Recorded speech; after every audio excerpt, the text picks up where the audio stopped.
Bonjour, je m'appelle Servais, j'ai 19 ans, je suis apprenti peintre en bâtiment en 3e année. Bonjour, je m'appelle Samantha, j'ai 22 ans et je suis technicienne. Je viens de terminer mon apprentissage de peintre en bâtiment, j'ai obtenu mon CFC l'année passée. Quand j'ai fini ma 9e, je suis allé travailler dans une entreprise à mon oncle et je suis tombé dans un chantier, il y avait des peintres en bâtiment et je me suis renseigné sur le métier, ça m'a plu. Après j'ai fait plusieurs stages, le métier il est grand quoi. On fait toutes les préparations, après on fait la peinture. On fait aussi du papier, du crépi, la paille d'avoine, il y a beaucoup de décorations.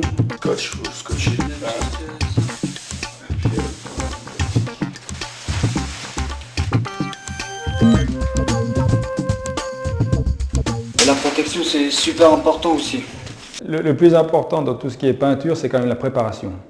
Il faut bien penser qu'avant, si la préparation n'est pas bonne, vous pouvez faire n'importe quoi en peinture sur un mur, ça ira jamais. Donc le plus dur est les fonds. Une fois que les fonds sont préparés, la peinture en elle-même, entre guillemets, c'est de la rigolade. Alors, la formation de peintre en bâtiment se déroule au SEPTA en formation duale, c'est-à-dire que l'apprenti est présent à l'école une fois par semaine. Le jour change en fonction de l'année scolaire et le reste de la semaine, il est au chantier. Le chantier, en fait, nous, dans notre entreprise, on essaie de varier entre les chantiers neufs et tout ce qui est entretien, pour qu'ils puissent voir un peu tout ce qu'on fait en fait. La formation c'est 3 ans, on est un jour à l'école, une fois par semaine à l'école, on est 4 jours chez le patron au travail. Et après chaque année, tu as 2 fois par année les cours pratiques, c'est au SEPTA, tu as une cabine à faire. On doit tout arracher, c'est-à-dire enlever le papier peint, nettoyer le badigeon, c'est la peinture qui est utilisée pour le plafond. Et puis enfin, quand notre cabine est toute propre, que les profs estiment que c'est bien propre, on peut commencer à faire nos petites préparations. Il y a 3 ans en arrière, j'étais encore apprentie et puis j'ai eu l'occasion d'être filmée pour la Cité des métiers. Et ce qu'on peut voir, c'est justement l'apprenti qui ponce ses murs ou bien qui mastique. On a le prof qui est en permanence sur place pour donner toutes ces petites explications, faire des démonstrations et pour expliquer la raison pour laquelle on utilise ce produit ou plutôt qu'un autre. Et on va dire que c'est tout simplement les règles de l'art. On a plusieurs cours, il y a forme et couleur, c'est pour les recherches de teintes, les trucs délicats qu'on a à faire. Et tu as les cours où tu apprends sur le matériel, connaissance des matériaux. Après tu as des autres cours où ils disent comment la peinture est fabriquée, comment on doit utiliser la peinture. Et à l'école aussi, ce qu'ils nous disent le plus souvent, c'est étape par étape ce qu'on doit faire en fait. Le premier jour, j'ai encore les souvenirs. La seule fille dans une classe de 20 garçons. En plus, à cet âge-là, ils ne sont pas très intelligents, on va dire. Mais pour finir, je pense que dès qu'ils voient qu'on a autant de qualité qu'au niveau manuel, ils arrivent assez vite à accepter qu'une fille puisse faire ce métier. Bonjour, je m'appelle François, je suis donc directeur d'une importante entreprise de la place de Genève. On a plus de 200 ouvriers, dont 18 apprentis. En 2 mots, ma formation, j'ai commencé par un apprentissage de peintre, effectivement. Et j'ai eu la chance de travailler à l'étranger, d'apprendre pas mal de choses sur de gros chantiers. Et je suis arrivé en Suisse il y a 25 ans. Et depuis une dizaine d'années, je m'occupe personnellement de la formation de nos apprentis et aussi de nos apprentis, étant donné que nous avons formé 5 filles à l'heure actuelle. Les qualités qu'il faut pour être peintre, c'est de la rigueur, c'est un sens de l'esthétique, un sens de l'harmonie des couleurs. La première qualité, il faut être motivé. Si tu n'as pas de motivation, tu n'y arriveras pas. Et après, c'est à toi de la qualité. Il faut avoir de l'organisation, beaucoup d'organisation, et il faut avoir confiance en soi-même.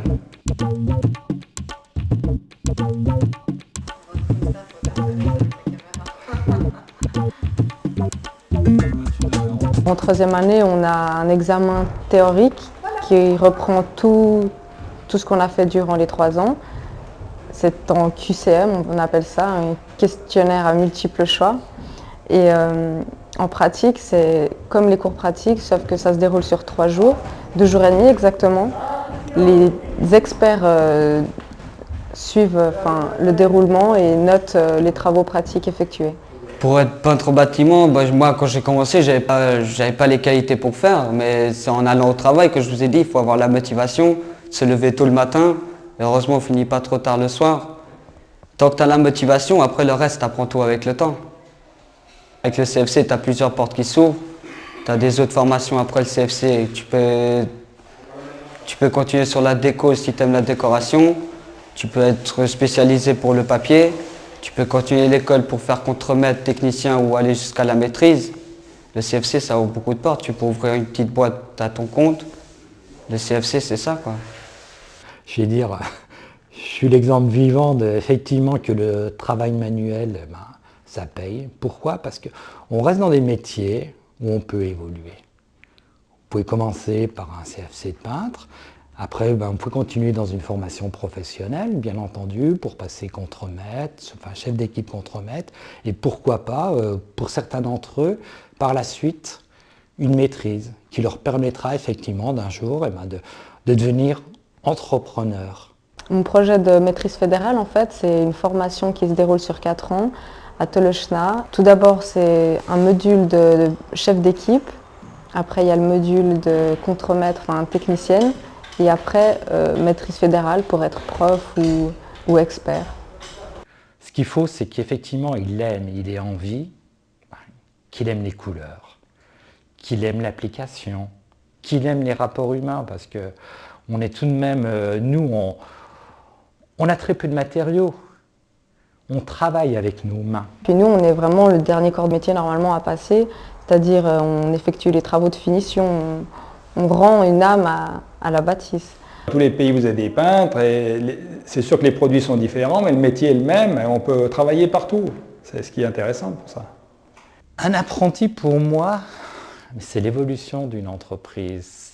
C'est conserver effectivement cette qualité, ce savoir, le transmettre. On reste dans des métiers artisanaux, oui.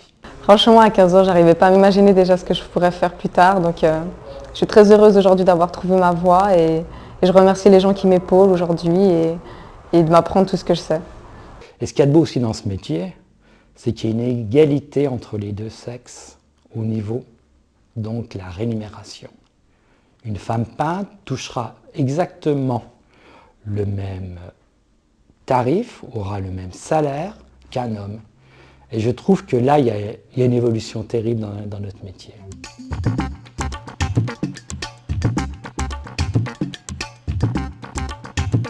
Ce qu'il ne faut pas oublier surtout, c'est qu'un jeune, il faut qu'il vienne par plaisir faire ce métier. C'est-à-dire qu'ils peuvent venir dans les entreprises, demander à faire des stages, mais pas de venir en contrainte, parce que ça ne dure pas. Un jeune, il va venir 6 mois, puis au bout de 6 mois, il n'aura plus envie, et puis après, c'est pas bon pour lui. On a la chance de rencontrer plein de personnes différentes, que ce soit de la clientèle, que ce soit des ouvriers de corps de métiers différents. C'est un métier vraiment de partage, un domaine de partage, puisqu'on est sans arrêt en contact avec d'autres personnes. On n'est pas tout seul dans un bureau assis derrière un ordinateur.